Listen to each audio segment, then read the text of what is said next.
Good morning, welcome back.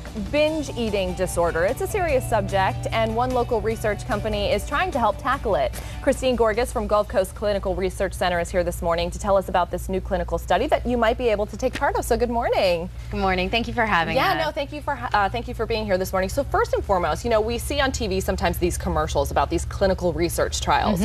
Break it down for me. What are they? What happens? A clinical research trial is really a structured approach at looking at how a new medication, evaluating it for the effectiveness and the safety of the medication. Okay. A clinical research trial is sanctioned by the FDA.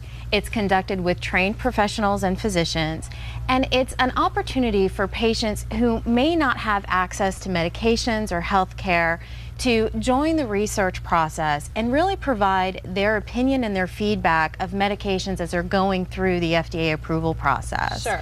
Really, I mean, all medications that are available by prescription today have gone through the clinical research process. Really? Okay. They're available today because volunteers decided to participate, provide their feedback and their input for these medications as they were getting approved. And I think the important thing to note there is there are doctors involved. This is FDA approved. It's not just random. Absolutely. There you go. With true clinical research trials, you unfortunately hear that term all the time. But when you're looking at true clinical research trials, they are sanctioned by the FDA. They are conducted under the guise of an ethical review board that looks out for patient rights and patient safety, and they are conducted by trained professionals and staff. Good. Okay, so you guys are currently enrolling for a trial right now. Tell me what specifically it's for. We have several trials that are enrolling at the current time. We're primarily a psychiatric clinic, so we do have several trials for depression, anxiety, even diabetic neuropathic pain.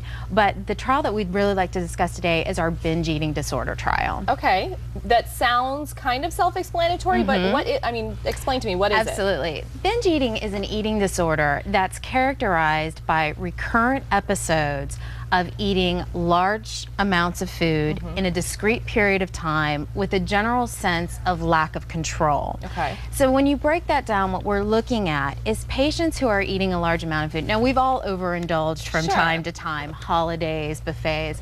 Patients who suffer from binge eating actually eat a larger amount of food than anyone else typically would in that situation. Okay. They have a tendency to eat that amount of food in a specific period of time. A lot of our patients will talk about they sat down, had dinner with the family, and then as they were cleaning, were having a second and almost a third dinner that they were consuming. Okay. There's also that sense of loss of control. They did not intend to eat that much. They sat down to have a cookie. Next thing you know, the bag of cookies is gone. Right. Exactly. There's that loss of control. Okay. It's also associated with symptoms such as eating very rapidly, Okay. eating when you're not physically hungry, Okay. eating until you're uncomfortably full. There's also a feeling of embarrassment. So patients with binge eating disorder typically hide the amount of food that they're eating.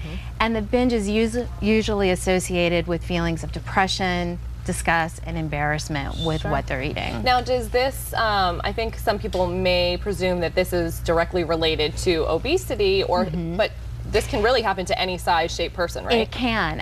When you really look at it, it has a lot of health concerns, a lot of health implications. Typically, patients do tend to be a little bit on the heavier or obese side, but it can really happen to both men, women, all ages, and all shapes and sizes. And we've heard, when you hear of eating disorders, you think of anorexia or bulimia. Correct. And the binge eating tying to bulimia. How is that different? They both have the component of the binge eating, that sense of loss of control while they're eating. Bulimia nervosa, however, is different because there is what we call a compensatory behavior after the binge, which is some kind of physical behavior. Typically, most people associate with the purging, the elimination, but it's a behavior that's making up for the consumption of the food. That can be strenuous exercise, denial of food, use of laxatives. Patients with binge eating disorder have the binge and the loss of control, but they don't have a physical component that they enforce on themselves to make up for that food. Okay, so maybe someone's sitting at home and they're thinking, you know what, that kind of sounds like me or someone I know. You guys have an open house, right? We do. We have an open house coming up on Thursday, April 25th. It's from 9 to 5, and it's at our research center that's located here in Fort Myers.